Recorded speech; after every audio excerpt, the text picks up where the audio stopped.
Welcome to this episode of Katy on the Farm. Today we're in Sylvester, Georgia at the Village Community Garden. It's beautiful and I can't wait to see what's happening in here, so come along.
Now, I see a hibiscus plant. I smell something wonderful. George, will you introduce yourself to the people and share with us what you have here? Yes, I'm George Hall, local farmer here, Geo Hall Farm Ministries, and I grow hibiscus tea. Hibiscus is a wonderful plant. A lot of people know it for the beautiful flowers that it produces, but we here in South Georgia, we grow it for tea and make many different products from it. The fruit itself, which you just picked up, is the calyx. This is the burgundy hue that you see right here before you. Nothing is added for as any color. This is the color that it's beautiful. When you process it, it comes out like this. This is the jelly that we grow from it, that we process it from what we grow. This is the chutney. It's like a preserve. Oh, yes. Chutney is delicious. And this is a holiday punch that something that I've done myself, but I grow for a company out of Atlanta, out of Lithonia.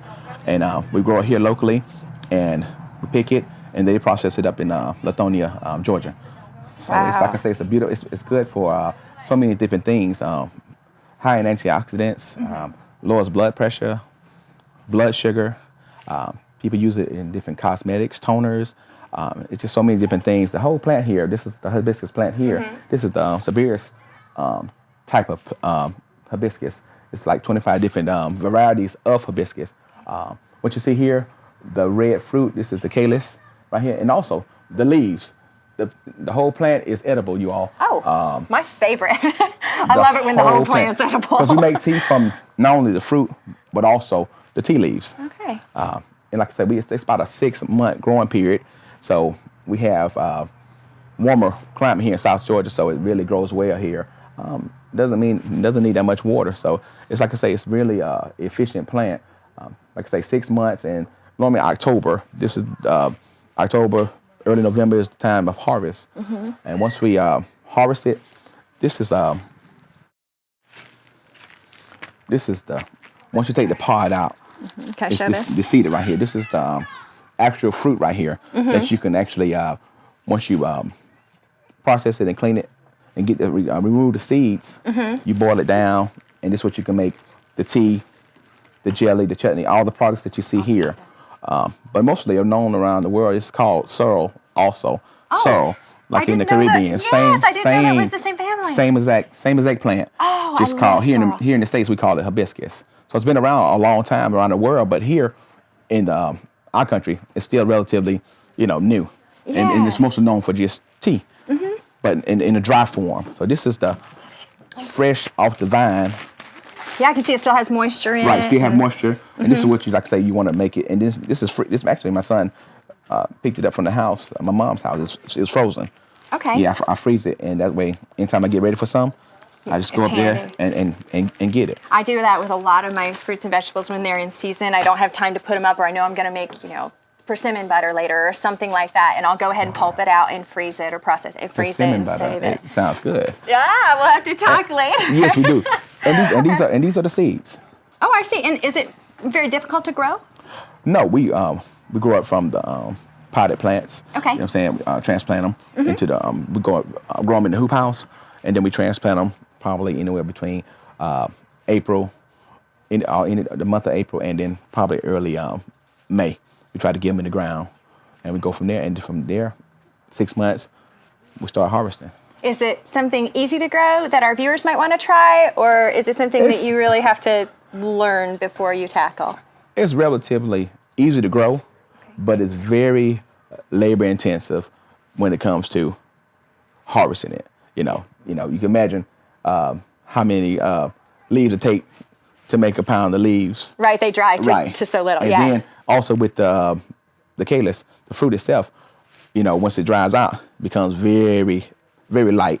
So it takes a lot of it. So it's very labor intensive. And it's related to the okra family as well as the cotton family. I can tell that by the leaf shape. Right. It's very similar to an okra plant. Right, but unlike okra, you can snap okra off.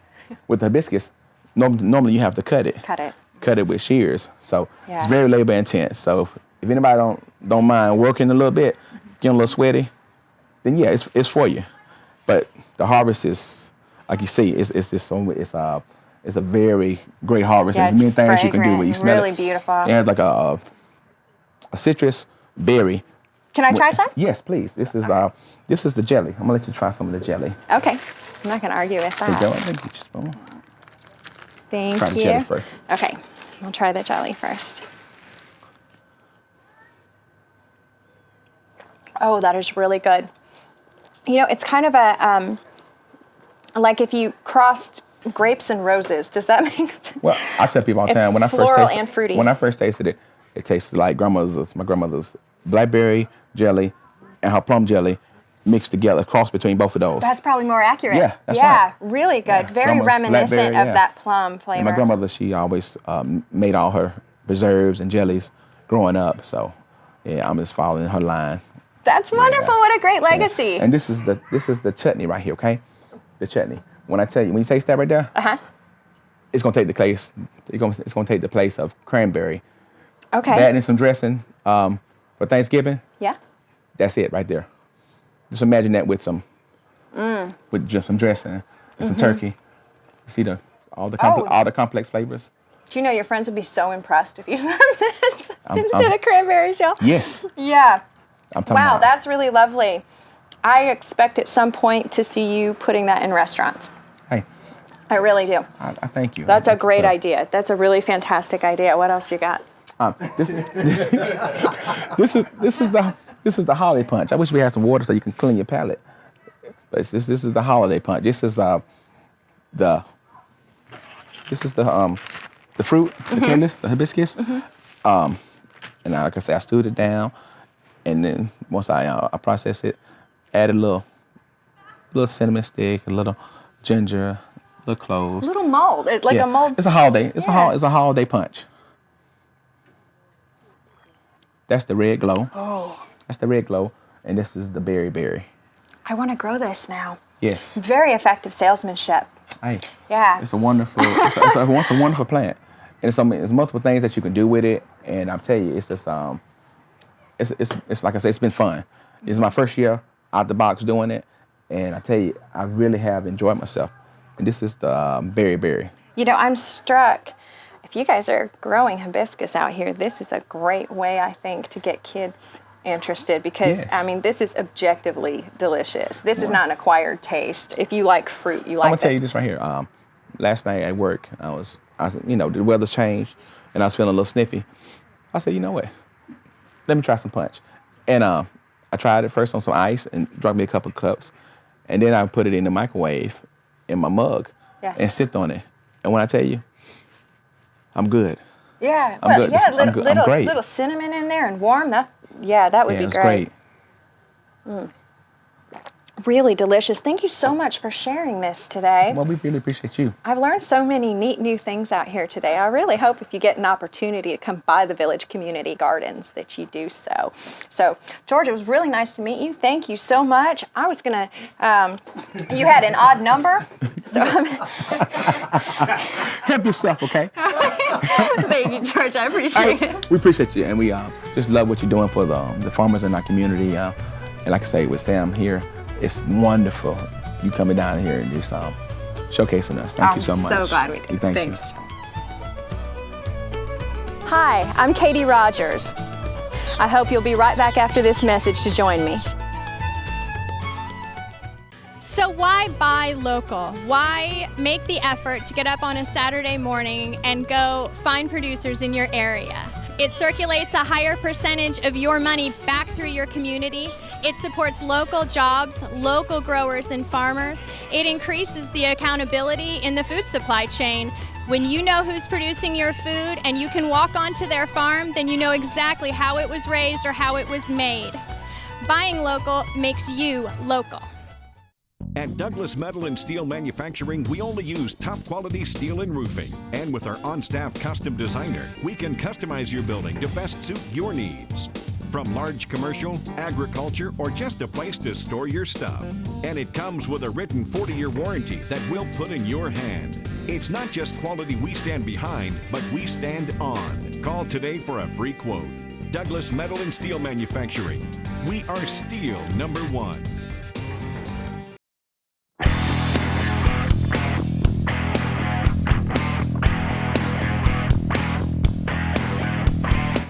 Backroads Sports Television Network, the location to find rural high school sports. Go to our website today at backroadsports.tv.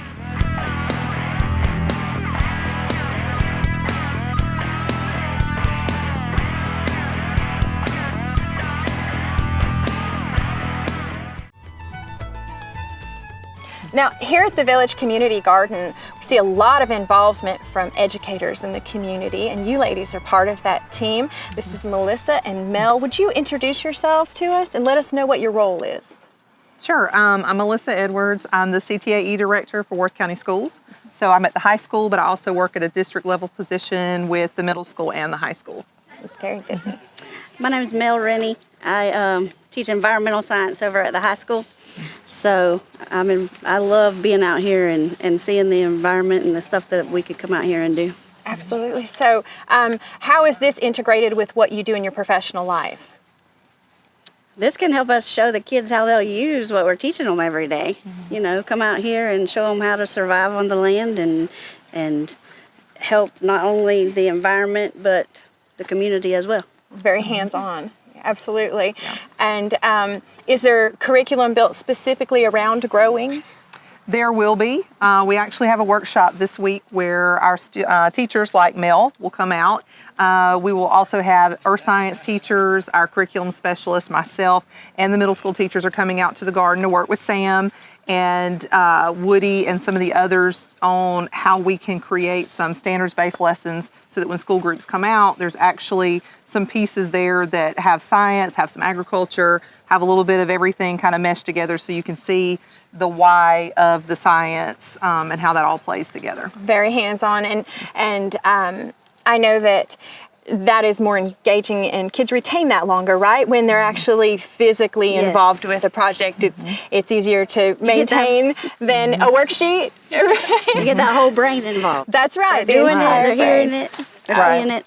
Well, that's very exciting. We're so glad you guys are out here doing this and able to utilize that space. Thank you for helping. You're welcome. We love it. Now, this is Pam and Kim from the Worth County School System, and they've also been involved in projects here at the Village Community Gardens. Would you guys mind introducing yourselves and letting us know what you've gotten to participate in out here and been able to bring into the schools? I'm Pam Parton, and I teach at Worth County Middle School, but I'm also the STEM chairperson there. Some of the things that we've started doing, we have gardens where we've worked with Mr. Sam, and we have gardens that our students are actually able to work in. So we've brought students out here to the garden. Actually, in September, our entire student body rotated through the garden. We've got about 740 students, and so we, over the course of 3 days, we were able to bring all of them here so they could see what's going on here and then take it back to their gardens that they're working on at the school. And we also recently, just last month, participated in the 4-H National Youth Science Day. And what we were able to do at our school, with the help of Mr. Hughes through 4-H, Bayer actually sponsored our school, and they bought the kits for our entire student body to be able to participate in that. And that's not been done before on that scale at all. So it was a really big deal. Our students learned a lot. They got to do 3 different STEM activities. So they had 3 different activities. They were rotating 3 stations in about an hour and a half time frame, but all of our student body was able to do that. So it was really, really cool to see how they were able to take applications of things that they were learning and coding and see it in some real world applications and see that it's something that they could do in our community with farming and basing it off of physical activity, or they could also come at it with the computer aspect. So it was really, really good to see our kids asking questions and using their critical thinking skills and all that sort of thing with it. Absolutely. It's very integrative. Absolutely. And I'm Kim Perrin. I am a curriculum specialist at the high school. I am a former science teacher, but this is actually my first trip out here to the garden. I've driven by many times, but never actually visited. And I'm so excited to bring more of this hands-on, real-world application to our students through our different curricula at the high school. I think that all of these activities are so important for teaching our students how to be stewards of the resources that we have available to us. Absolutely. Well, we're so glad that the curriculum builders are out here and doing this as well. Thank you guys so much for your service. Hi, I'm Katy Rogers. I hope you'll be right back after this message to join me.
Now I'm here with Karen Rackley. Karen, can you tell us what you do, what your title is, and how you're affiliated with this space.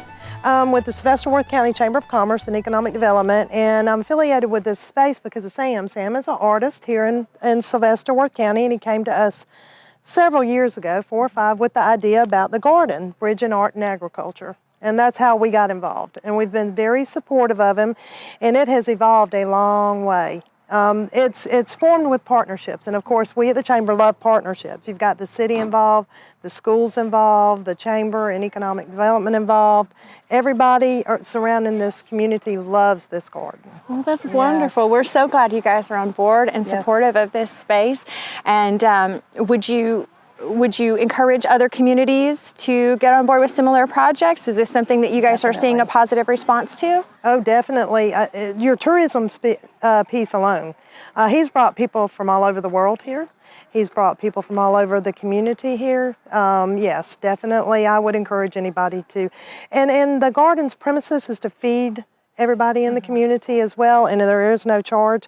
So everybody gets to come and get the product for nothing. So it's a wonderful project, as I said, and the partnerships in it are amazing. But not only the partnerships here in Worth County, but in our surrounding region. He's had people come up from Valdosta and participate and donate, things. The buildings have been built, by funds that have been donated. So Sam's been amazing in this, getting it built and put together. Well, thank you. We're very proud of what we have here. Yes. You should be. Thank you so much for the warm welcome today. Yes. We're really glad you guys got together. We are proud you came to see us. Thank you for coming. Now, Sam, as I pulled up today, I was struck by how beautiful this space is, and there's a reason for that. That's intentional. You are also an artist. Yes. Actually, I'm not a farmer. I'm a professional artist. So this project is about bridging art and agriculture. Yes, I put the seeds in the garden here. Yes, I water the plant, but I am a professional artist. This is what I do. We're bridging art and agriculture, village to village, bridging art and agriculture. What we have here, this is gourd art. Gourd is spelled G-O-U-R-D. Gourds are in the pumpkin, melon, cucumber family. There's 110 different type gourds. Of the 110, there's only one that's poison, and that one is found in South America. No, we don't have that one here in the Village Community Garden. Good. Good. Well, this is really beautiful and very intricate. I'm noticing this etching. Could you tell us a little bit about this? Every piece of art I create is telling a story. Okay, so this particular piece of art deals with a lady called the American Beach Lady. Google it, the American Beach Lady. The American Beach Lady hair was 14 feet long. Her fingernails was 12 inches long. And the first time I met her, she had her hair wrapped around her arm, and I thought she was carrying a purse, but it actually was her hair and her fingernail. So the American Beach Lady passed over about 4 years ago, and I wanted to create this piece in her honor. Well, it's very beautiful. So there's no glue holding any of this work together. I've been blessed to do art for the Cochrans, Maya Angelou, Debbie Allen. I've traveled all over. I've done all kind of work. We do wood carvings.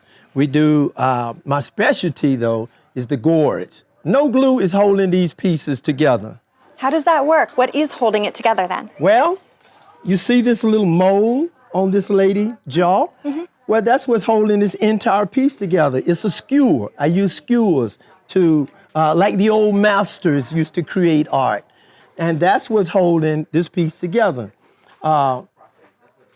Even the hair, this is all gourds. All of this is gourds. No glue. That's really lovely. So we've done this type work for museums all over. But the idea is to teach our 4-H students, and matter of fact, anyone who's interested in the arts, this is what we do here at the Village Community the Village Community Garden. Sorry.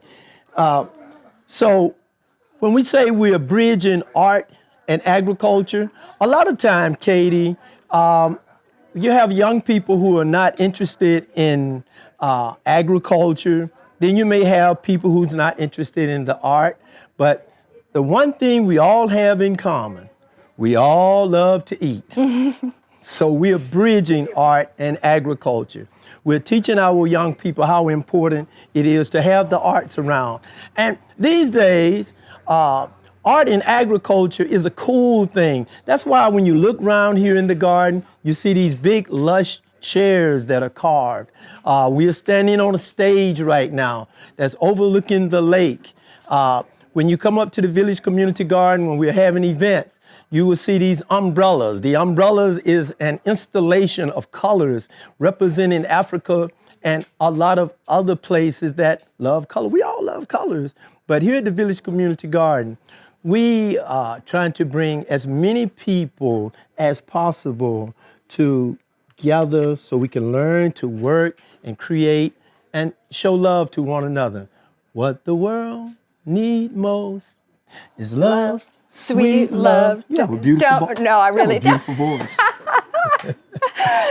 All right, well, thank you for sharing your art with us today. I love the aesthetic that you guys have created out here, and I really think that every community would be honored to have a space like this anchoring it. I want to thank Fort Valley State University. Without Fort Valley State University, there would be no garden.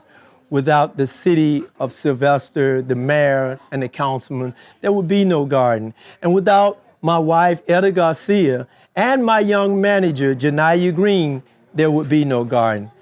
Thank you, Katy, so much. We've been waiting for the day that you come here and show that beautiful smile to all of us. You make us feel so good. We hope you come again. Well, it's mutual. Thank you for having us, Sam. Cool. Hi, I'm Katy Rogers. I hope you'll be right back after this message to join me.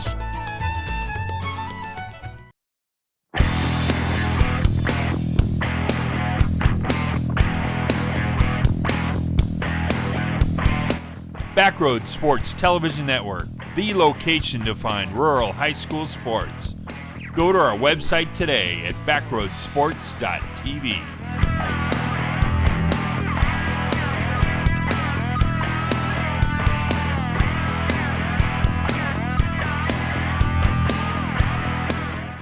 At Douglas Metal and Steel Manufacturing, we only use top quality steel and roofing. And with our on-staff custom designer, we can customize your building to best suit your needs.